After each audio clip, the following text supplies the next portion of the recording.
De plus en plus de boîtes vont avoir intérêt à développer des communautés et derrière à proposer des événements physiques à leurs membres. Peu de gens arrivent à se rendre compte à quel point c'est difficile de chez difficile. Il y a une barrière à l'entrée un peu fictive qui crée une opportunité pour ceux qui sont ça dedans, quoi. 2016 ou 2017. J'avais écrit un article en disant, pour moi, il y a 3 technos qui vont révolutionner l'économie dans les prochaines années. La blockchain, 2, l'IA, et 3, la VR. Aujourd'hui, on voit 5 tendances, selon nous les plus grosses tendances de 2024. Le but, tout simplement, c'est de les prévoir, de voir un peu, d'imaginer ce qui va exploser, ce qui va faire les gros titres dans les prochains mois de l'année qui va arriver. Tout simplement pour être prêt et puis derrière pour avoir des idées de business pour pouvoir exploiter ces tendances avant les autres et ne pas être pris par surprise. C'est parti. Est-ce que tu veux commencer par une tendance? Écoute, Ouais. je vais commencer par une tendance. Ça me va très bien. Donc la première que moi j'avais en tête, c'est lié au taux d'intérêt. Comme tu le sais, les taux d'intérêt ont augmenté et ça pose pas mal de problèmes. Moi je le vis, encore une fois, marché immobilier, donc j'ai peut-être une déformation professionnelle, mais je le vis beaucoup. Mais c'est pareil sur le marché des voitures, tout ce genre de trucs. Donc je pense que ce qui va beaucoup se développer, et notamment sur la partie IMO, c'est le LOA, en gros le leasing de toutes sortes d'objets. Je pense en IMO, où ça existe très peu. Des leasing de voitures, ça existe déjà, tout ce genre de trucs. Je pense qu'il va y avoir pas mal de fintech qui vont se développer, ou s'il y a des fintech qui existent déjà, qui vont exploser, parce que les gens n'arrivent plus à s'endetter. Et donc, à la place de s'endetter, je pense qu'on va créer plein de produits dérivés où on va pouvoir louer tout un ensemble de choses avec des options d'achat dès que, en gros, les périodes compliquées d'augmentation des taux seront passées. Donc, à mon avis, donc un des gros trucs, où il y a aussi peut-être des gros acteurs, genre Revolut, genre N26, machin, qui vont se mettre à faire des sortes de prêts, quelque part, pour combler le fait que les gens n'arrivent plus à aller voir leur banque et n'arrivent plus à s'endetter. Alors c'est une niche, hein, c'est un truc qui est encore une fois pas très grand public, mais je pense que là-dessus, il va y avoir une énorme croissance à aller chercher. Est-ce que tu peux détailler un tout petit peu pour les personnes qui sont pas forcément des puristes Ouais, sur cette notion-là? alors, donc la partie que je peux te détailler, c'est déjà sur l'histoire des taux. Encore une fois, je te prends un cas que moi je connais bien, qui est l'immobilier. En ce moment, le marché est freeze. Le marché est freeze parce que tu as des taux d'intérêt qui ont rapidement augmenté. Ces taux d'intérêt combinés à tout un paquet de trucs, y compris le fait que les prix ne baissent pas vraiment, les gens n'arrivent plus à acheter. Si les gens n'achètent plus, les grosses institutions, les gros promoteurs, les gros réseaux d'agences, ainsi de suite, font plus ou beaucoup moins de chiffre d'affaires. Tu vois, je pense qu'on a eu une baisse qui est de l'ordre de 20-30% sur la dernière année par rapport à 2022, qui était déjà pas terrible. En gros, là, on est revenu à des niveaux de 2018. Tout ça fait que tu as plein de marchés qui sont bloqués. Pour débloquer ces marchés, il faut que tu recrées de l'accès au crédit. Il faut que tu recrées de la liquidité, il faut que tu recrées de la célérité dans les ventes. Pour recréer de la célérité dans les ventes, tu n'as pas mis le moyen. Tu n'es pas la banque centrale, donc tu ne vas pas pouvoir faire redescendre les taux. Tu ne vas pas pouvoir, vu la situation économique, tu ne vas pas pouvoir rapidement augmenter les salaires ou ce genre de trucs. Donc tu n'as plus que 2 trucs. Soit tu fais baisser les prix, mais on se rend compte et on constate que, tu vois, typiquement sur l'IMO, les prix baissent pas. Sur la nourriture, les prix baissent pas. Sur les voitures, les prix baissent pas. Ou tu permets aux gens de pas payer tout de suite. Et là, tu peux relancer le truc. Et donc, tout ce qui est LOA, qu'est-ce que ça te permet de faire? Donc, c'est comme du leasing de bagnole, en fait, hein. Ça te permet contre une location, c'est une location avec option d'achat, en fait. Donc, tu loues. Et à la fin de ta période de leasing, disons 2 ans, eh ben, tu enlèves le prix de ce que tu as loué, tu enlèves le prix du fait que la bagnole elle soit en moins bon état, et tu peux l'acheter au prix de l'occasion dans 2 ans. Et ben c'est un peu pareil, à mon avis, ça va être un peu pareil sur le logement. Il y a des petites boîtes qui se développent, mais qui pour l'instant n'ont pas explosé. Et à mon avis, les conditions de marché vont faire exploser ces petites boîtes en question. Alors, j'ai une objection à ça. Dis-moi si c'est pertinent ou pas. En fait, le but d'augmenter les taux d'intérêt, finalement, c'est de faire diminuer faire ralentir l'économie, tout simplement. Ouais. Est-ce que le fait de proposer des LOA, ça va pas justement contre cette idée-là et ça va pas justement retarder la baisse de taux d'intérêt et donc la reprise de l'économie? C'est une bonne question. C'est une excellente question, mais par contre, c'est deux sujets différents. Parce que d'un côté, tu as un sujet qui est poussé par le gouvernement, les banques centrales, et voilà, à très haut niveau. Et de l'autre côté, tu as des acteurs, disons, entrepreneurs, qui, eux, ont besoin de s'en sortir. Et pour s'en sortir, ils ont besoin de faire des ventes. Donc, quelque part, du moment que eux, ça règle leurs problèmes, ils s'en foutent que, quelque part, l'inflation, parce que c'est un sujet d'inflation, que l'inflation reparte. Mais je pense pas qu'il y ait assez de volume quand même pour faire repartir l'inflation. Tu vois. Enfin, il faudrait vraiment que tous les acteurs se mettent à le faire d'un coup sec. Et ça, je pense pas quand même que ça arrive. Par contre, est-ce que c'est un trend qui va faire exploser quelques startups dans cette space-là? Ouais. Moi, enfin, ça ferait partie des paris que je ferais. Tu vois. Ok, super intéressant et atypique, je trouve, comme tendance. Je m'y attendais pas. C'était un peu atypique, ouais. C'est bien, on commence fort. Moi, j'ai une tendance qui est beaucoup plus commune. Moi, je crois énormément aux communautés. Alors, j'en ai déjà parlé dans d'autres vidéos. Je crois énormément aux communautés parce que surtout avec le développement de l'IA, avec le fait que l'IA se trouve à peu près partout, que avec le développement de l'IA générative qui à mon avis aussi va être une énorme tendance pour 2024, toutes les boîtes vont pouvoir avoir à peu près le même niveau d'excellence en termes de création de contenu, en termes d'image ou que sais-je à partir du moment où ils vont faire appel à des IA.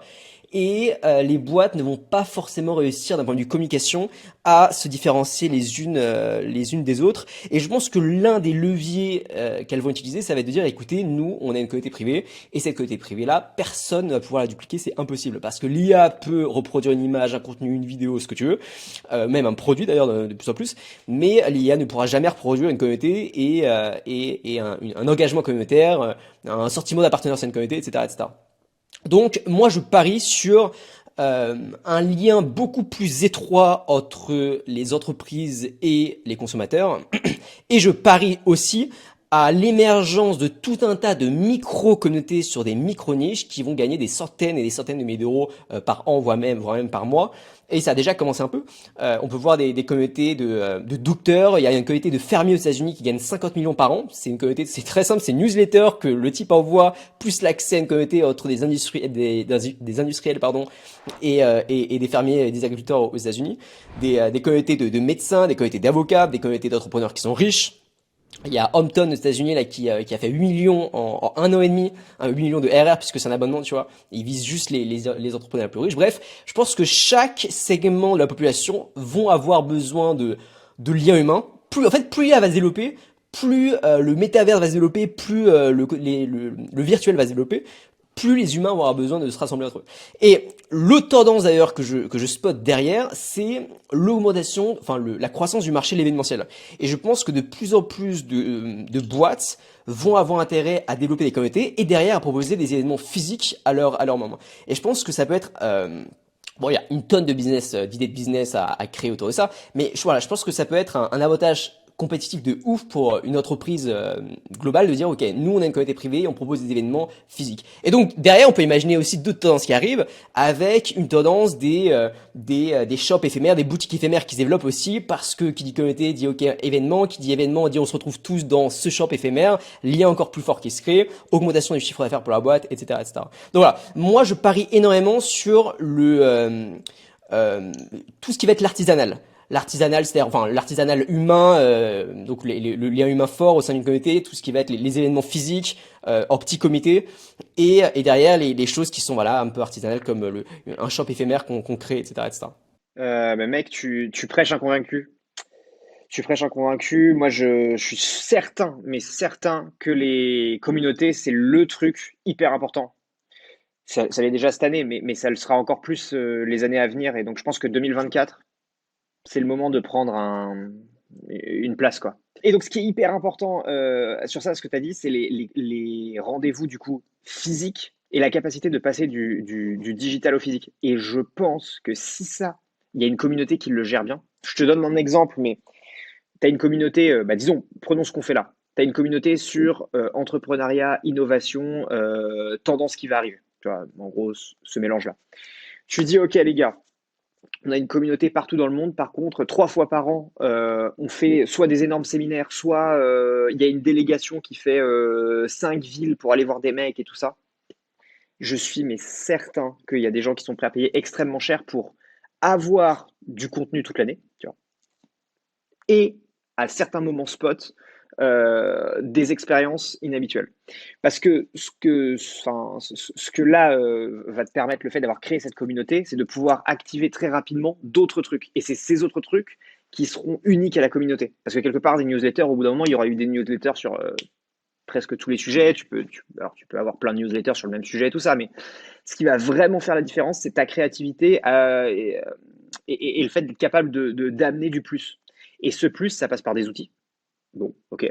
Ça passe par du contenu de meilleure qualité ou à plus grande échelle, ou tu vois carrément des docus, enfin j'en sais rien, ce genre de truc. Et ça passe par du physique. Et je pense que dans les 3 trucs qu'on vient de dire, le plus simple à mettre en place, c'est un after work ou un déplacement, tu vois. C'est que un produit, bon à la limite, pourquoi pas. Du contenu de très très très haute qualité, ça demande plein de trucs. Donc je pense que sur le côté ouais, physique et prendre les communautés en ligne et leur donner un lien réel, à un moment où je pense que tu as aussi plein de gens qui vont et qui commencent à, tu vois, pas se détourner du numérique, mais qui commencent à vouloir d'autres types d'expériences. Je pense que c'est hyper important. Ouais, je suis assez d'accord. Et puis même, en fait, la force du virtuel, c'est que tout est plus rapide, tout est un peu plus simple, mais tout est plus facilement aussi copiable et duplicable. Tandis que le physique, en fait, ça demande un effort différent. Et mine de rien, c'est peut-être pas si complexe que ça, en fait, mais il y a l'imaginaire de le business physique, c'est compliqué, les événements, c'est compliqué, ou que sais-je. Et C'est vrai. donc, il y a une barrière à l'entrée un peu fictive qui crée une opportunité pour ceux qui sont là-dedans, quoi. Et c'est clair que avoir une activité ou un bonus ou alors une partie du produit repose sur ce genre d'événement, je pense que ça peut vraiment faire toute la différence. Ouais, de ouf. Donc toi, ce que tu viens de dire, est-ce que là, tu rebondissais sur la tendance que je partageais Je ou... rebondissais. Ok, C'était. ok. Non, non, non. C'était clairement un rebond. Alright. Une autre tendance? Tendance numéro 3. J'en avais une tout à l'heure, je l'ai paumée. Ouais, ah si, je l'ai. Elle va faire parler en plus, celle-là. Ça va être bien. Moi, je pense que, et je suis pas le seul à le penser, et c'est peut-être pas très original, mais je pense que 2024, gros retour du Web3, gros retour des cryptos, et gros pump de plein de choses. Et je pense que cette fois, comme à chaque fois, on va encore passer un nouveau palier. Je suis pas juste en train de dire, ouais, le Bitcoin va remonter à son ATH ou ce genre de truc, c'est pas le sujet. Enfin, c'est pas le sujet. Ça sera peut-être probablement le cas, mais c'est pas que ça le sujet. Le sujet, c'est de dire, je pense que, et on vient de le dire juste avant, avec les communautés, avec tout ce qui se développe justement sur l'IA, avec des conditions de marché qui deviendront un peu plus agréables et acceptables, je pense qu'on va refaire partir une vague Web3. Cependant, je pense qu'il faut cette fois que vraiment l'essai commence à se transformer. Ce qu'on a vu sur les vagues d'avant, c'était beaucoup de projets qui n'avaient pas beaucoup d'utilité dans la vraie vie. C'était beaucoup de projets qui avaient du mal à transformer l'essai quand il s'agissait, tu vois, de passer le côté vraiment fan de la crypto. Et donc, à l'intérieur de ça, moi, j'ai un type de projet que je regarde beaucoup et je pense que ça peut être un des nouvelles branches, c'est le financement euh, de l'économie réelle par des processus crypto. Donc, si tu veux, tu lèves de l'argent en crypto et tu investis dans des trucs réels. Tu investis dans une vraie boîte, dans une chaîne de restaurants, dans je sais pas quoi. Mais tout ça est financé par crypto. Alors, encore une fois, c'est un truc qui n'est pas hyper grand public, mais par contre, les boîtes qui vont faire ça vont se goinfrer et ces boîtes vont appeler à faire d'une sorte de crowdfunding, ce genre de truc, et vont donner naissance à des boîtes qui ne se seraient pas financées autrement. Et qui, encore une fois, je reste sur mon idée, hein, les banques étant de plus en plus chères et tout ça, c'est de plus en plus difficile de se financer en ce moment. Et donc ces boîtes-là vont permettre, à mon avis, et ces protocoles-là vont permettre de financer l'économie réelle. Et je pense que s'ils arrivent à faire ça, ce sera déjà un grand pas de fait vers l'espèce de merge Web3, vraie vie, et dépasser le côté gadget du Web3 dont on a souvent parlé. Donc pour moi, ça va être une des grosses tendances de 2024.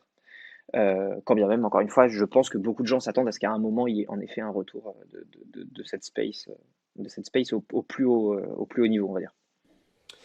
Alors moi, pour avoir beaucoup navigué dans la Web3, maintenant j'ai beaucoup de réserves. Alors pour aller dans ton sens, je pense aussi qu'il va y avoir un retour, hein. Je pense qu'il a déjà commencé d'ailleurs. Il suffit de voir un peu l'évolution du Bitcoin. Mais là, si on revient juste sur, grosso modo, l'exemple que tu as donné, c'est OK. L'un des gros trucs que moi je fais actuellement, c'est la financement de l'économie par l'économie réelle, par la crypto. Mais du coup, tu penses à quoi? Est-ce que tu penses à par exemple, une boulangerie? Moi, demain, je veux faire un restaurant, j'ai pas d'argent. Donc, ce que je vais faire, c'est que je vais faire une ICO, je vais demander au petit peuple dans le Web3 de venir financer et en échange, ils vont avoir des tokens ou alors que ce soit de la crypto de mon projet ou alors des NFT en échange d'argent qu'ils me donnent. Est-ce que c'est de ça dont tu parles ou pas? C'est de ça dont je parle, mais pas forcément le faire, comment dire? Pas forcément de le faire avec une crypto de projet, tu vois. Il y aura jamais, à mon avis, et encore une fois, évidemment, ce truc-là va rester et je me serais trompé, mais à mon avis, ce qu'il y aura pas, c'est la boulangerie qui émet sa propre crypto. Ça a aucun sens, tu vois. Ça a aucun sens pour lever 100 000 balles de créer un token, voilà. Mais tu as des plateformes comme, et c'était ça que j'étais en train de chercher, celle-là, que je n'ai jamais réellement utilisée, mais que je regarde de près, qui en fait te permet, grâce à eux, ils mettent en place n'importe quoi, on va investir dans des boulangeries, on va investir dans tel type de truc. Ils émettent un token qui est géré par eux, et si tu achètes boulangerie, bah, tu es exposé à 10 000 boulangeries, tu n'es pas exposé à une boulangerie, tu vois. Et en fait, eux, ils te créent une espèce de surcouche, t'investis dans ce truc-là, eux, ils gèrent un token avec un vrai volume, des vrais avantages purement financiers, et ils déploient, c'est-à-dire qu'il y a une structure entre les deux qui, elle, va déployer vers des boulangeries, vers des projets de restaurants, vers des projets d'application ou que sais-je, tu vois. Je pense pas, je crois pas du tout au fait qu'on ait un token par boulangerie. Ça a aucun sens. D'après moi, ça a aucun sens. Mais par contre, qu'on ait des acteurs intermédiaires qui agissent comme des sociétés de crowdfunding slash fonds d'investissement slash société de gestion, un truc un peu hybride, ça, j'y crois beaucoup. J'y crois beaucoup parce qu'il y a quand même, mine de rien, énormément de liquidités dans le Web3. Ces liquidités, il faut qu'elles travaillent et à un moment, ce sera compliqué de continuer à offrir des projets qui te sortent de la liquidité, tu vois, enfin, sans repasser par faire des vrais trucs. Enfin, si on veut qu'il y ait un vrai volume, je pense qu'il va falloir passer un moment avoir un lien avec l'économie réelle. Et donc, ces sociétés-là devraient prospérer. Parce que la boulangerie, jamais elle ira émettre son token ou faire ce genre de truc. Voilà la manière dont moi je le conçois, tu vois. Ouais, bah écoute, je te rejoins sur ça, mais là on est d'accord que c'est une sorte de realty finalement où il y a un intermédiaire et finalement est-ce que la plateforme aura des parts dans chaque boulangerie qui cherchera des financements et finalement les investisseurs, les petits investisseurs eux auront un token donc, qui correspondra à l'ensemble des investissements dans ce secteur-là. On est d'accord. Mais dans ce cas-là, Ouais, c'est moi je vois ça comme ça. on est loin quand même. Alors je suis d'accord avec toi. Moi, j'ai un peu d'argent en realty, ça marche super bien, c'est quelque chose qui est top. Mais par contre, donc, je pense que ça a marché, mais on est quand même loin de la philosophie initiale du Web3, quoi. Et j'ai l'impression que plus on avance, plus la philosophie initiale du Web3 est en train de disparaître, c'est-à-dire j'ai des actifs que je possède réellement, que je peux déployer quand je veux, décentralisation, blabla, pour quelque chose qui est ouais, une économie parallèle, quoi. Très bonne question. Je suis d'accord avec toi. Cependant, là, tu posséderas quand même réellement les parts du fonds en question, si tu veux. Mais par contre, je suis d'accord avec toi. Tu recrées un modèle de finance un peu traditionnel. Mais d'un autre côté, la finance traditionnelle, elle a certains fonctionnements parce que sinon, c'est pas pratique. Tu vois, si tu as envie d'ouvrir une boulangerie ou de prêter de l'argent à un mec qui le fait, tu peux très bien le faire aujourd'hui, tu vois. Tu peux très bien trouver un pote qui a envie d'ouvrir sa boulangerie, tu lui fais un chèque de, je sais pas combien ça coûte d'ouvrir une boulangerie, 300 000 euros. Tu lui fais un chèque de 300 000 et puis go. Mais tu es exposé à une boulangerie, tu as le risque d'une boulangerie. Si sa boulangerie, elle foire, elle est mal placée, elle est mal gérée, elle prend feu ou que sais-je, t'es foutu sur cette boulangerie-là. Si demain, la crypto, tu dis, OK, moi je pense que les boulangeries, j'y crois, je pense que c'est un truc important, il faut qu'il y en ait à côté de chez tout le monde, blablabla, peu importe ta thèse. Tu te dis, OK, vas-y, j'ai envie de m'exposer à un truc comme ça. Ça peut te permettre de t'exposer à des marchés un peu improbable, là où jamais en bourse. Aujourd'hui, si tu vas sur Trade Republic, par exemple, et que tu achètes des trackers de quoi que ce soit, bah, jamais tu auras un truc boulangerie, tu vois. Parce que c'est trop chiant à mettre en place, parce que ça coûte trop cher, parce que voilà. Là, avec des plateformes comme ça un peu faciles, tu pourrais avoir, à mon avis, plus facilement être exposé à des trucs de la vie réelle, des petits trucs de la vie réelle. Et pourtant, tu as des boulangeries méga rentables, tu as des restos méga rentables, tu as des sociétés de peinture ou de carrelage ou de trucs méga rentables. Des fois, moi je connaissais des gars qui avaient monté une société de plomberie. En gros, ils faisaient une holding de micro-plombiers. Les mecs ont fini avec 400 millions de chiffre d'affaires. Ils ont revendu la boîte, je crois, 300 millions, un truc comme ça. Une dinguerie. Alors que tu te dirais, vas-y, c'est improbable. Bah, avec la crypto, enfin, avec ce mode de fonctionnement, je pense que tu pourrais reproduire ça. Ouais, ok, je vois. Ouais, très smart. Est-ce que t'as d'autres, t'es bullish sur d'autres choses dans la crypto? Est-ce que tu penses, tu crois au NFT? Tu crois au métaverse et tout ça ou pas? Bonne question. J'y ai beaucoup cru. J'y ai beaucoup cru. Et je vais prendre un, comment dire, je vais prendre une ligne, même si je me trompe, mais je crois que alors, déjà, c'est deux choses différentes, mais, enfin, je crois que j'y crois plus. Au NFT pour le NFT, là, comme ça, en mode acheter des Bored Ape et ça va donner un truc, je vois pas le play. Je vois pas le play. Je suis hyper bullish sur les trucs très classiques. Je suis hyper bullish sur Bitcoin. Je suis hyper bullish sur ETH. Je vois pas le play. Je vois pas le play sur les NFT. Enf- Mais peut-être que je suis con. Tu non, vois, peut-être que non, non, je sais pas. En fait, ma théorie sur les NFT, en mode Bored Ape, en fait, je peux aussi passer par un stade où j'y croyais plus. Tu vois, je me suis dit, mais en fait, tout ça, c'est n'importe quoi. Maintenant, je me dis que, en fait, ça joue le rôle des biens Veblen, mais dans le digital. En gros, ok, salut. Enfin, c'est le Gucci du digital, quoi. C'est aujourd'hui, si t'as un compte Instagram, bon bah tu peux pas montrer aux autres à quel point t'es riche. À part si tu mets des photos que tout le monde pense fake. Bon, si demain t'as sur Twitter, tu peux vérifier que t'as ton NFT qui coûte 500 000 balles. Ok, d'un coup, tu peux montrer aux autres que t'as de l'argent. Alors, ça peut paraître totalement mégalo comme vision, mais ça existe, la psychologie humaine est comme ça, quoi. On aime bien montrer notre bien sûr. statut, on adore montrer notre statut social et tout. Et aujourd'hui, la NFT est la première chose, la seule chose d'ailleurs, qui permet de le faire dans le digital de manière vérifiée. C'est-à-dire que voilà, si tu as ce board Apple Club, on peut vérifier que tu l'as réellement, directement incrusté à ta photo de profil, si tu vas sur Twitter, ou alors si tu t'envoies le lien de ton MetaMask ou que sais-je, bref. Donc, Donc, mais ouais. après, donc moi je crois toujours à ce genre de choses. Mais par contre, ce qui est sûr, c'est qu'aujourd'hui, du moins pendant toute la période de bear market, pas une seule collection de NFT, sauf erreur de ma part, donc dites-nous en commentaire si je me trompe, mais pas une seule collection de NFT n'a réussi à trouver un business model viable. Il y a Penji Penguins qui commence en ce moment à essayer de tester des choses. Eux, ce qu'ils ont fait, c'est ils ont lancé une marque e-commerce de pingouins qui vendent en mode dropshipping. Enfin, c'est pas un mode dropshipping, mais ils le vendent avec le marketing qu'on voit souvent dans le dropshipping, des vidéos rigolotes, utiliser TikTok comme effet de viralité, etc., etc. Ils font du chiffre, mais voilà, enfin, je sais même pas s'ils sont rentables de 1. Et puis, on est loin des promesses du Web3. Et puis, même, il y a une logique que je ne comprends pas dans les Bored Ape Joe Club qui, finalement, le business model, c'est de créer un jeu vidéo. C'est de créer un métaverse avec un jeu vidéo. Mais en fait, les jeux vidéo, le but des jeux vidéo, c'est que ce soit mass market. Le but, c'est que ça attire le plus de personnes possible, qu'il y ait le plus de joueurs possible, le plus de rétention, etc., etc. Donc, comment est-ce que une collection dont la valeur dépend de la rareté peut faire en sorte de démocratiser un accès à un jeu vidéo? Et donc ça, je me dis, il y a quand même un truc que je comprends pas trop. Ah bah, peut-être qu'ils vont avoir peut-être qu'ils vont avoir je sais pas, des effets personnalisés, enfin des options supplémentaires au sein du jeu. Je sais pas, mais déjà, rien que d'un point de vue philosophique, je ne comprends pas trop la logique, quoi.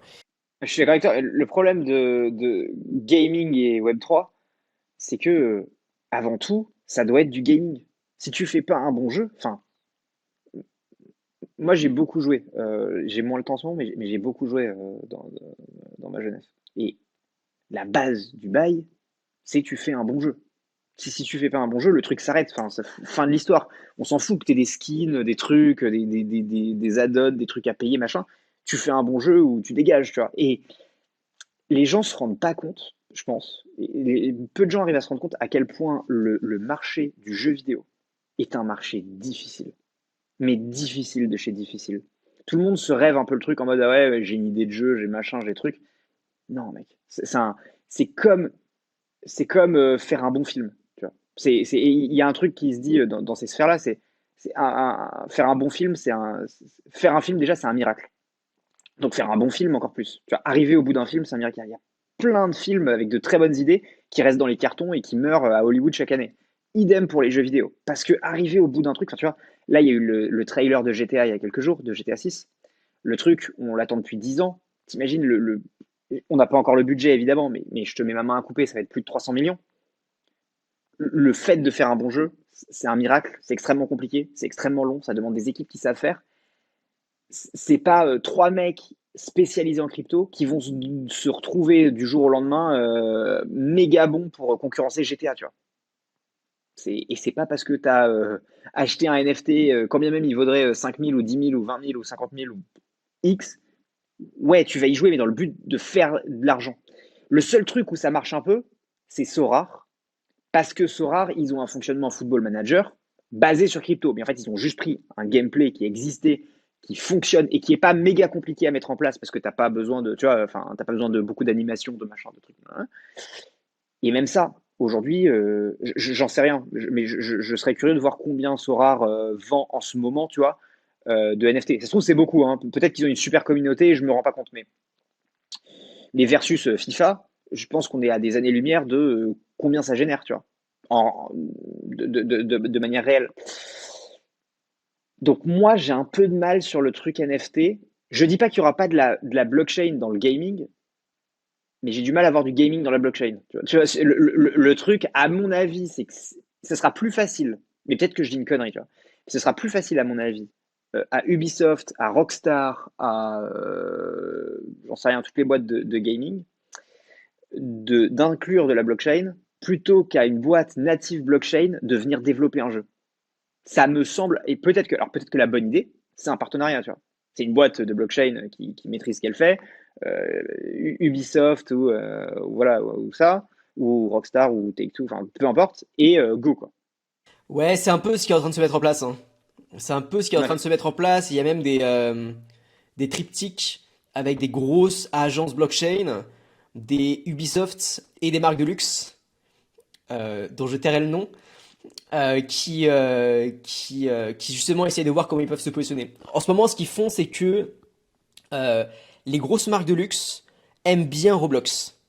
Elles aiment bien Roblox, elles aiment bien Decentraland, elles commencent à regarder ce qui est possible de faire là-bas, elles s'interrogent. Elles commencent à créer des univers, et d'ailleurs c'est l'une des tendances que j'avais repérées, c'est la tendance du métavers, la réalité augmentée, réalité virtuelle, ou que sais-je. Bon, pour l'instant ça fait un flop pour la plupart des expériences, mais elles se disent ok c'est intéressant, on veut pousser plus loin l'expérience client, l'immersion, et donc elles se tournent vers ça. Et en fait, ce qui est hyper intéressant quand même, c'est qu'il y a des chiffres qui sont sortis de Meta et de d'autres plateformes de réalité virtuelle qui ont montré que mine de rien, les expériences de réalité virtuelle, bah ça marche d'un point de vue business. Parce que de un, il y avait une étude comme ça, c'était une entreprise de maquillage, si je dis pas de bêtises, un détaillant de maquillage, voilà, qui avait fait l'expérience. Et il y a plus de 50% des personnes qui se sont dit qu'ils voulaient tester en réalité virtuelle ils voulaient tester beaucoup plus de produits en réalité virtuelle parce qu'ils allaient avoir plus de soins, parce que, etc., etc. Donc, ils ont fait l'expérience. Et derrière, les chiffres ont dit que toutes les personnes qui ont fait ça, il y a plus de 20% d'achats entre les personnes qui ont testé la réalité virtuelle, qui ont testé les produits en réalité virtuelle que les personnes, par rapport aux personnes qui ont testé les produits en boutique. T'as une meilleure rétention aussi, il y a plus de personnes qui restent dans la boutique virtuelle que de personnes qui restent dans la boutique, ce qui est ouf ça quand même. Ça, j'ai lu cette Ouais. data est quand même super intéressante. Tu te dis que t'as plus de personnes qui restent dans une boutique virtuelle que des personnes qui restent dans une boutique physique. Et derrière, il y a une autre data qui est sortie qui a montré que dans les boutiques de maquillage, tu peux tester, etc., etc. Et bien, dans les boutiques virtuelles, les personnes testent 2 fois plus. Et finalement, c'est assez logique parce que voilà, t'as moins la pression de la foule autour de toi, t'as peut-être pas un vendeur chiant qui vient te déranger toutes les 2 minutes ou que sais-je. Bon bah là tu peux tester à l'infini. Et puis derrière, donc j'ai dit qu'il y avait 20% d'achats en plus, 2 fois plus de rouge à lèvres qui ont été créés, qui ont été testés comme magasin, et 50% des personnes qui voulaient utiliser VR pour tester les produits. Donc j'ai trouvé ça plutôt cool. Et D'autres choses aussi, il y a d'autres marques qui ont essayé de faire cette expérience-là. Il y a des marques comme Baby Showroom, je pense que je le mettrai au montage, ça s'appelle Showroom Babylist, slash New York.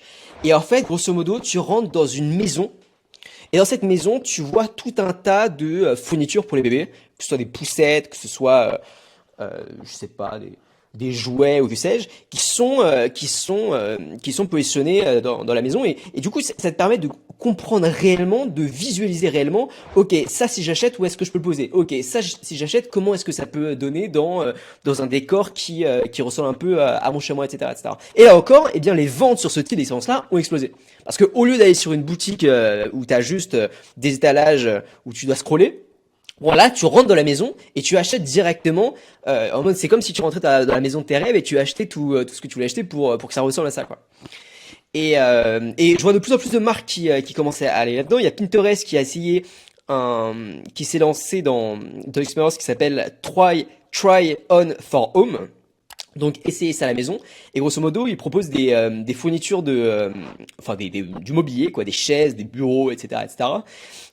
Et ça permet en fait de mettre virtuellement en scène leur maison avec des meubles qui proviennent d'une variété de détaillants grâce à la caméra. Et donc c'est hyper intéressant parce que ils visualisent un meuble. Enfin, ils chopent un meuble sur Pinterest et immédiatement ils peuvent le mettre dans un environnement virtuel en 3D pour voir, eh bien, à quoi ça va ressembler chez eux. Donc et avec leur caméra, c'est-à-dire il y a, je sais pas si tu vois ce que je veux dire, mais en gros ils chopent le meuble, Je vois très bien. ils mettent leur caméra dans le salon et du coup ils peuvent voir le meuble dans leur salon. Et je trouve ça génial. Attends, je crois que j'avais vu une data sur ça aussi. Mais là, par contre, pour moi, tu vois, on dépasse. Alors, je sais pas si on a attaqué l'idée 4, mais pour moi, on dépasse avec ça le cadre du métaverse et du Web 3. Parce qu'en fait, certes, ça a été lié pendant très longtemps. On a dit, ouais, enfin, on a considéré ça comme une trend parce que ça s'est vachement matché sur on va dire, la période 2021 post-Covid, si tu veux. Ça a vachement matché en mode Web 3, métaverse, VR. Ok, cool. Mais, enfin, crypto, métaverse, VR, quoi. Mais le sujet, d'après moi, c'est que la VR, AR/VR, c'est une trend à part entière, tu vois. C'est une trend à part entière qui peut être couplée à ça, mais qui peut très bien être couplée à l'IA pour te créer des modèles 3D, pour faire plein de trucs, tu vois, pour ça. Ça peut être couplé au gaming tout court. Je veux dire, le PSVR, il n'a pas besoin de la crypto et de la blockchain pour exister. Ce que tu me décris là n'a pas besoin du métaverse pour exister, tu vois. Et en fait, pour moi, cette techno-là est un trend fondamental et je me souviendrai toujours je n'ai pas envie de te dire de conneries, mais je crois 2016. 2016 ou 2017. J'avais écrit un article, au début, j'écris des articles sur LinkedIn. J'avais écrit un article en disant, pour moi, il y a trois technos qui vont révolutionner l'économie dans les prochaines années. Ces trois technos, c'est la blockchain. Donc, on est en 2016, hein, donc si tu veux, la blockchain, c'est pas encore ce que c'est aujourd'hui. On n'a pas encore vécu toutes ces phases-là. Tu vois, c'est pas du tout grand public. C'est-à-dire que même Bitcoin n'est pas grand public. Enfin, pas trop, quoi. Deux, j'ai l'IA. Et trois, la VR. Et moi, ce que j'avais pas vu à l'époque, c'était le lien, si tu veux, je m'étais pas dit, tiens, on va faire du métaverse. Mais je m'étais dit, ces trois trucs-là vont pousser les prochaines vagues économiques. Je sais pas si cet article est encore dispo sur mon LinkedIn. S'il est dispo, j'espère que les gens iront voir et que j'ai pas dit de conneries et que j'avais vraiment écrit comme ça. Mais de ce que je me souviens, je l'avais écrit comme ça. Et si tu veux, mon idée derrière ça, c'est que ces trois trends, certes, se mélangent, mais c'est trois trends à part entière, tu vois. Et donc, on peut très bien avoir, quand tu m'as dit tout à l'heure, parce que c'était la question de base qui a déclenché toute cette discussion, c'était est-ce que tu crois au métaverse ou au NFT? Je peux ne pas croire au NFT, et pourtant, par contre, je crois énormément à la VR, à RVR en tout cas. Pourtant, c'est un truc, en tant qu'entrepreneur, ARVR, c'est un truc sur lequel j'irai pas, moi personnellement, parce que c'est trop compliqué, parce que, enfin, tu vois, autant la blockchain, tu peux vite rentrer dans le marché, autant l'IA, il y a moyen de faire des trucs euh, relativement facilement. Autant ARVR, tu vois, il faut du device, machin, c'est le bordel. Moi, je rentrerai pas sur ce marché-là. Mais par contre, je pense que c'est un marché qui va driver les prochaines années. Bah, en fait, je te rejoins vachement, mais justement, tous. Alors oui, on retrait dans la quatrième tendance sur le métavers. Moi, ce que j'appelle enfin, j'ai englobé AR/VR dans le métavers, et par contre, j'ai différencié métavers du Web 3. Et d'ailleurs, il y avait comme ça le directeur de l'innovation chez Meta France, que j'avais écouté il y a pas si longtemps, qui, eux, c'est hyper intéressant. Leur direction aujourd'hui n'est pas du tout le Web 3. Dans enfin le pôle de tout ce qu'ils font avec Ouais, leur Reality casque. Lab, là, ou je sais pas C'est comment ils l'ont ça, appelé. zéro. Et ils ont insisté à plusieurs reprises. D'ailleurs, j'ai posé la question et il me l'a dit. Euh, ils ne comptent pas mettre de crypto, de NFT ou que sais-je. Ils n'abordent même pas la question. Eux, c'est juste ok, on va créer des expériences qui sont immersives. Donc Ouais. c'était hyper intéressant en plus la conférence était est-ce que c'est la mort du Web 3 finalement? C'était ça le nom de la conférence. Et le type a dit écoutez voilà, non, moi il faut vraiment différencier les deux. Et nous, pour l'instant, on n'a aucun projet crypto NFT, ça m'étonnerait, mais bon, ils l'ont dit. Et surtout, ça n'a absolument aucun rapport avec ce qu'on fait actuellement. Donc, oui, voilà, juste pour repréciser ce dont je parlais tout à l'heure, voilà, j'englobais ça dans le métavers, dans l'expérience immersive. Pour faire simple, j'englobe tout ce qui est AR/VR dans le métavers, mais je distingue le métavers de la crypto, de la blockchain Ouais. et des NFT. Mon hypothèse, c'est de dire que en 2024, on va avoir beaucoup plus d'expériences immersives et que les marques vont s'en emparer pour proposer des expériences utilisateurs beaucoup plus intéressantes, pour derrière proposer du testing aux users qui voudront tester des habits, qui voudront tester du maquillage, des appareils électroménagers ou que sais-je. Et puis derrière, augmenter le taux de conversion, augmenter la rétention dans les boutiques, etc. Entièrement d'accord avec ça. Alright, c'était la quatrième. Est-ce que tu veux conclure sur une dernière tendance? Ouais, ouais, j'en ai une et je pense te la voler en plus pour les prochaines fois parce que je sais elle te tient à cœur, mais tu vois, je vais peut-être la traiter sous un angle un peu différent. Alors, je l'ai appelée santé et optimisation personnelle, au sens très large du terme, et je ne rentrerai pas dans le sujet qui, toi, te tient particulièrement à cœur pour te le laisser. Mais par contre, bah, on regarde tous les deux les vidéos, vlogs, articles, tweets et autres de Brian Johnson. Et moi, je pense que avant d'en arriver à ces extrémités-là, qui sont certes extrêmement intéressantes, tant intellectuellement que bah, tout simplement pour pas crever, donc ce qui est pas mal. Euh, mais le sujet comment dire, à plus court terme, c'est tout ce qui est médical de prévention pour s'optimiser soi-même, être plus efficace et ainsi de suite. Et ça, je pense que 2024 peut être l'année de ce sujet-là à grande échelle, entre guillemets. Voilà, grande échelle, ça reste à prouver, mais en tout cas à échelle.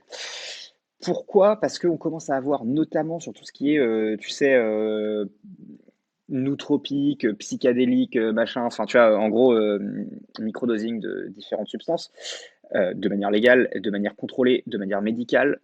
Il y en a de plus en plus aux États-Unis. Il y a une très bonne vidéo d'un fonds de VC qui vient d'être publié, Initialize Capital. Initialize Capital, c'est un super fonds de VC qui notamment a fait Coinbase.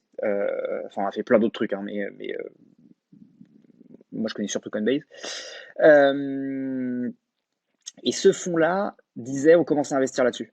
Tu vois, et je pense que pour le coup, ils ont raison.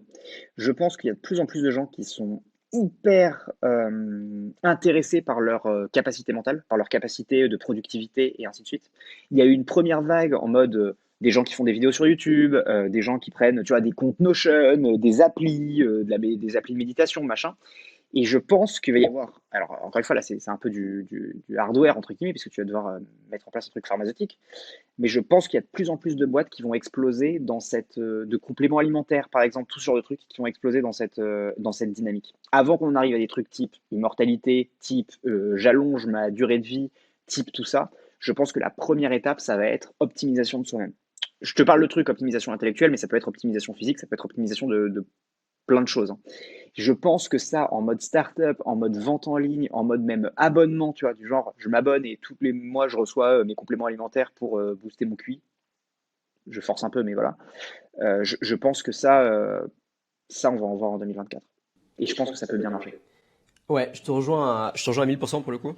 Et même au-delà de ça, et un truc qui sort un peu de l'hardware, c'est aussi toute l'alimentation. Il y a la nourriture, le blueprint. C'est devenu connu. J'ai l'impression il en a fait un nom brandé, Brian Johnson. Et je crois qu'il y a une boîte comme ça aux États-Unis, un solopreneur qui a lancé ça, et en l'espace de 30 jours, il a dépassé les 50 000 euros de MRR de chiffre d'affaires. Et en gros, c'est de la livraison à domicile de repas quotidiens, mais qui appartient justement à ce branding Blueprint, qui est une alimentation qui est absolument parfaite pour le corps. Donc avec des trucs qui sont pesés au gramme près, qui correspondent parfaitement aux besoins personnels des personnes, individuels, etc., etc. Et ça explose. 30 jours, 50 000 euros de MRR. Assez dingue. Je pense que je mettrai le lien de la description de la vidéo. Donc ouais, je pense qu'il y a énormément de petits business à lancer, enfin plutôt de petites niches à attaquer autour de cette tendance-là, et des petites niches qui peuvent rapporter des centaines de milliers d'euros par mois. Ah, mais moi, je pense que la nutrition, t'as raison, hein, c'est aussi un truc qui marche, qui va dans la même niche, qui va dans la même idée, hein. Et je pense que ça, ce n'est même que le début. Là, j'évoque ce que j'ai en tête de mon point de vue, mais il y a des mecs qui vont nous inventer des trucs genre coaching sportif pour être mieux dans ton taf, des apps pour traquer tous tes trucs. Enfin, il va y avoir, ça va venir en toute forme et couleur, quoi, hein. Ça, je pense que c'est vraiment un truc. Et c'est vraiment un truc, c'est toujours pareil. Si l'audience a envie de lancer quelque chose, je pense que c'est malin de se diriger là-dedans. Parce qu'en plus, tu n'as pas encore un player actuellement énorme, capable. Tu vois, si demain tu veux lancer, je crois qu'on avait déjà eu cette réflexion pour un autre truc, mais si tu veux lancer un réseau social, bah, en gros, t'es foutu. Enfin, tu vas pas te battre contre, tu vas pas te battre contre Instagram. Par contre, sur cette niche-là, t'as pas encore de gros players. Et le fait de ne pas avoir de gros players, c'est-à-dire qu'il y a encore beaucoup, beaucoup, beaucoup de marge à faire. Et il n'y a pas encore beaucoup de gens qui sont évangélisés au truc. Donc il y a encore beaucoup, beaucoup de gens à aller chercher. Et la bouffe, tu vois, enfin en gros la bouffe ou les compléments ou ce genre de truc, tu peux très vite en rajouter. Tu vois, c'est pas parce que enfin je veux dire, si tu achètes un appartement, tu vois, moi dans ma ligne de travail, si quelqu'un achète un appart, bah il en achète pas un le lendemain. Des compléments, tu peux en tester des nouveaux tous les mois, donc tu peux avoir plein de nouveaux clients, tu peux mélanger deux trucs, donc tu peux avoir une rétention client qui est importante. Enfin, je pense que ça peut être un très bon business si tu arrives à passer un truc qui doit être très chiant, que je connais pas du tout, mais qui doit être très chiant, qui est le fait de se faire approuver par en gros, le fait que tu aies le droit de vendre ça, être approuvé par l'État ou les autorités, tu vois, de santé, ce genre de truc. Ça doit être très relou. Mais une fois que tu as passé ça, bon business model, je pense. Très très bon business model. Et ouais, je suis assez d'accord. Je pense qu'on fera un dossier complet dessus dans le groupe privé NBS. Il y a déjà un Ouais, dossier complet sur le marché de l'immortalité. Donc on est on est à fond là-dedans, mais voilà, je pense qu'il y a pas mal il y a pas mal de choses à analyser, pas mal d'idées comme ça qu'on peut en tirer. Trop carrément. cool. Bon, je pense qu'on aurait pu citer 15 autres tendances, mais je pense que c'est pas trop mal. Là, ça fait 42 minutes. Génial. Un mot de la fin. On conclut sur ça? Eh ben écoute, non, non, mais c'est nickel. À la semaine prochaine. Ouais. Et d'ici là, on reviendra avec d'autres tendances qui vont exploser, qui vont exploser. Ouais, la semaine pro, normalement, c'est des idées de business qui peuvent exploser en 2024. Et ben ouais, on a déjà un peu anticipé. Ouais, mais là, on était quand même sur les tendances larges. Maintenant, on va donner des idées extrêmement concrètes, des besoins concrets qui attendent Des qu'on y revienne. 5 boîtes à monter, quoi. Exactement, exactement, exactement. Allez, c'est parti.